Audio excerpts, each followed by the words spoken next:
Yeah, so this photo was actually given to me by my troop commander. I'm the other side of this wall, so I was about to place a mousehole charge to get into the compound. And then when I came running back, I was about 2 meters away from this wall, and then that's when I hit the IED. So this cloud is me triggering the IED, and I'm actually 30 foot up in the air somewhere in the middle of that cloud. That is a 1 in a million shot. I don't think you'll ever get it again if you tried. My name is Corporal Ross Austen, and I spent 12 years serving with the Royal Engineers. It was in 2008 when I was on my second tour of Afghanistan with 2-4 Commando Engineer Regiment that I stood on and detonated an IED. After 46 operations, I found myself struggling to cope with life outside the military, and I was left on the brink of suicide. But now, thanks to first powerlifting and then CrossFit, I have found a new purpose and compete on the world stage as an elite athlete. This is my story.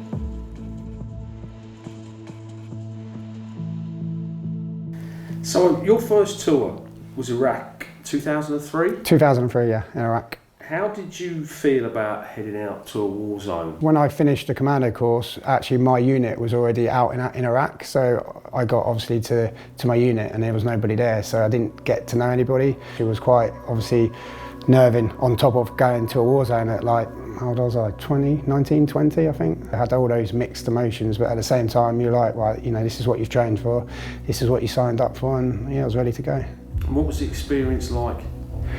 Iraq was a strange one because the regime had kind of sort of disappeared, so you didn't, what we'd call like sort of combat fighting, it wasn't a great deal of it. It was more of going around trying to find these weapons of mass destructors, so actual fighting was quite limited, so it was a completely different experience to obviously Afghanistan. So let's move on to Afghanistan and your first tour. What kind of trip was that like? So the first tour of Afghanistan was, I would say, was actually probably harder than my second tour. IEDs weren't in theatre then, so it was full-on, you know, combat hand-to-hand fighting, getting up, you know, close and personal. And it wasn't until we came back off that tour, then the next tour, then IEDs became in theatre, and that's when we started seeing a lot of injuries. On the second tour, I'd picked up my corporal, so then I became a section commander, so then I was in charge of 10 guys, basically. And specifically, what was the job that you were tasked to do? On Herrick 5, we were part of the search team, but on Herrick 9, we became just another fighting section to the Marines. We were at FOB Rob, so obviously any downtime we were doing obviously the usual sort of combat engineering tasks, you know, refortifying the positions, helping out set up camp and stuff like that. But our main role every single day was we'd go out on patrol with the Marine sections, and we basically became an extra section of fighting men for them. So let's move on, if we can, to November the 19th, 2008. What can you remember of the day, and are the memories as vivid as they've ever been? Yeah, I can remember them as if they were like yesterday. So at the time, we were sharing a base with American Special Forces, and we wanted to move only like 2k up the road to a separate compound and have our own UK camp. We'd been doing lots of recce's of obviously finding what compound that we wanted to take over. The Taliban were watching us over that period of time, and then it came to the day that we were going to pack up and obviously move to this new location. Basically, the Taliban had IED'd everywhere because they knew that there's only so many routes that you can get there. And then we got to this compound and they'd occupied the compound. And at the time, being an engineer, one of my roles is explosives. So I was kneeling down to set up a charge to blow a hole in the wall so the lads could get in. Normally I'd set sort of a 30-second charge. As I knelt down to set the charge, 3 rounds hit the wall above my head, so obviously we got contacted. So straight away I had to make a split decision of what to do. So I quickly changed the fuse from a 30-second fuse to a 10-second fuse, and I was like, well, I'm lighting this, and then I know roughly the route that I cleared up here, and I'm just gonna go, because rounds were like getting so close, and you know they're close when you hear that whiz past your ear. So I set the charge to 10 seconds, lit it, and I just legged it. Got about 2 meters from the wall, and it just went bang. It was weird. It was slow motion. So as I was running, I hit something, and I heard this crunch, and I knew straight away. I was like, have I hit a mine or an IED? and everything just went completely slow motion. And the first thing I remember is just my weapon getting ripped out my hand, and I was just kind of like moving like this, and this is how slow I felt, like I was going, like slow motion, like you see on the films. I got flung 30 foot in the air, landed, and then the moment I landed, it was like everything sped back up to real time. Shrapnel was coming down, smoke, lads were shouting, rounds were getting fired and that, because obviously we'd been engaged at that time. So I just remember sort of laying there thinking, right, I need to get out of here. And I tried to start crawling, I couldn't move. And then obviously the medics came to me, and then they gave me obviously morphine and that. And it wasn't until they went to put me on the stretcher, then I realised how much pain I was in, because they were obviously trying to, because I didn't lose the leg straight away, it was just hanging. I had that great big wound on this side.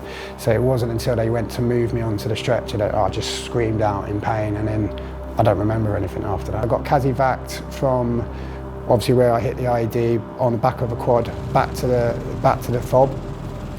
FOB Rob was about 10k south of Sangin, and flight time from where I was 18 minutes exactly to Camp Bastion. They said if I had been another 3 or 4 minutes, which is another K up the road, I would have bled out before I got back to Camp Bastion. Just talk me through all of your injuries, Ross. So I trod on the IED with my right leg, hence why I've only got half a foot. With an IED, the initial trigger, there's a small explosion to trigger the main charge.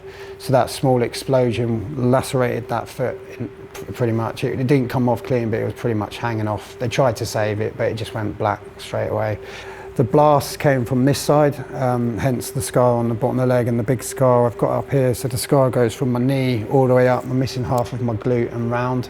And at the time they said it was, so big that you could almost, fit your arm inside it. They said they don't know how I didn't lose my leg right up here. And then because I was running full power, obviously I took the next step, and obviously then the blast didn't hit that knee. This leg was kind of hanging as well. If I'd been just walking or patrolling, then there would have been nothing left of me. So the fact that I was running actually contributed to saving my life. I read that you were in intensive care for 6 months. Do you remember anything of that time period? I do remember parts. I don't remember the first probably month, but I was having operations like at least every other day, like 8-10 hour operations. And then as the operations started sort of getting less and less, I then just remember just being in the hospital bed, just sort of staring out the window. That's when then all this sort of the demons start creeping in, because you're like, well, what am I going to do now? That's the end of my career. That's the end of my life. And that's when you just start having all these dark thoughts. Then. How many operations did you have? Over the course of 6 months, if you take in the 10 I had at Camp Bastion, I think probably in total about 40 odd operations. So that's 6 months in hospital. I spent nearly 3 years at Headley Court. It was like one of the best 3 years I had. You're all in the same boat, and you haven't got time then to be down really, because you're doing physio every day. You're with the lads having all the banter. It wasn't until I finished Headley Court and I was medically discharged and sent home is when it started getting really bad. Didn't leave the house. Obviously I was arguing with the wife at the time. It was horrible. I obviously started drinking. The 2 years of that got so bad that I actually attempted to take my own life. I was on lots of medication for my injuries at the time, and I tried to take an overdose, but I got so drunk that I actually brought all the medication back up. But that's how bad it got, to the point where I tried that twice. For it to be that bad shows you, the kind of places that us veterans, can end up finding ourselves in. What saved you, do you think, Ross? My son, 100%. I looked at him one day and I was like, what are you doing? What the hell are you doing? You've got this amazing, beautiful son here that needs you. So that's what saved me. The first thing I did was start going to the gym. So I was at Headley Court for 3 years. You do loads of sport as part of your rehabilitation, and it just opens up your eyes to all these different sports that you can play as a disabled, as an adaptive person. But it wasn't until email just came across, and it was for powerlifting, and it was a local comp up in Manchester, and I thought, I'm just going to enter it just for a bit of fun. I think I came 4th, and then I actually got an invitation from British weightlifting to come and compete at the British Championships. Ended up winning gold, becoming British champion in 2015. It started from there. I found myself pretty much overnight becoming a full-time athlete with the GB squad. It was 6 years you spent with the GB team. Yeah, 6 years, yeah. What was that experience like? Amazing. Being in that environment when you're around Olympic and Paralympic athletes actually just made me want it more and made me want to train more, and that kind of cemented that this is what I really want to do. So by that time, I'd say I was already in the GB squad, and obviously Invictus Games was open to veterans as well as still serving. So yes, I signed up for the 2016 one. Went over to Orlando, managed to come away with a silver medal. So just to have that pride again and that purpose again felt really good. After spending 6 years in the GB squad, I decided to retire. Actually, a friend of mine who was in my unit, he actually opened up a CrossFit gym. And then within 2 weeks, CrossFit itself announced that they were going to have adaptive divisions for the CrossFit Games.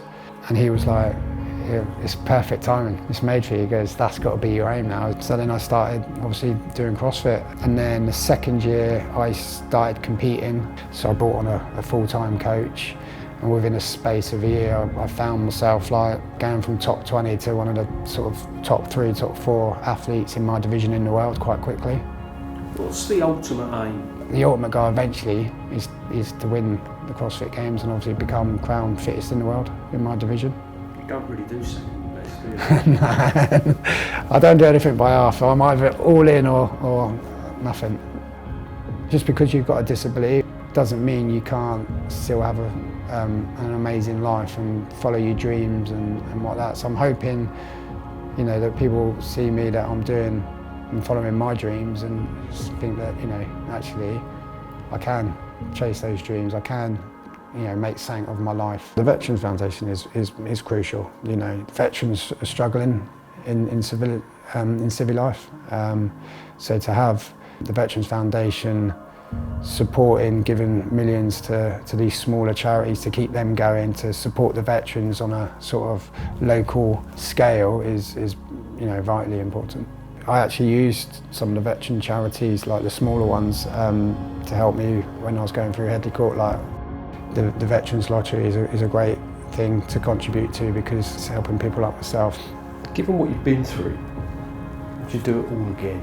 100%. Say it's worth it, because I'm still here at the end of the day, and I'm still here, and all I've lost is a leg for it. Count myself quite lucky. If you want to help veterans like me, please play the Veterans Lottery. Thank you.